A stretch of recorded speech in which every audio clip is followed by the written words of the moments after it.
We are back. Kwa-grade 8 sina 5 exponential laws. Imithetho yakhona sizoyi-analyze one by one. Yeah, sicubungule. Si-understand ukuthi makuthiwa a to the power m multiplied by a to the power n, y kuthiwa is equal to a to the power of m plus n. Asithathe nayo example. 2 to the power 5 multiplied by 2 to the power 2. Njengoba ngishilo-ke before, 2 to the power 5 u2 multiplied by itself kawu-5. 1, 2, 3, 4, 5.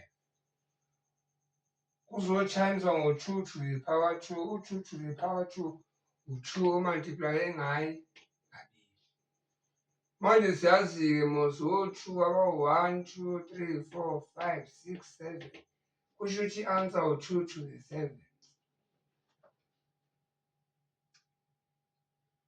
Bese avele siyishayele i-shortcut. Yabo. Senze nje loya mthetho bese sesiyibonile i-derive kanjani, itholakele kanjani. Angithi? Nayi i-shortcut. Vele u-add ama-exponent. 2 to the power 5 plus 2. Siyamthola 2 to the 7.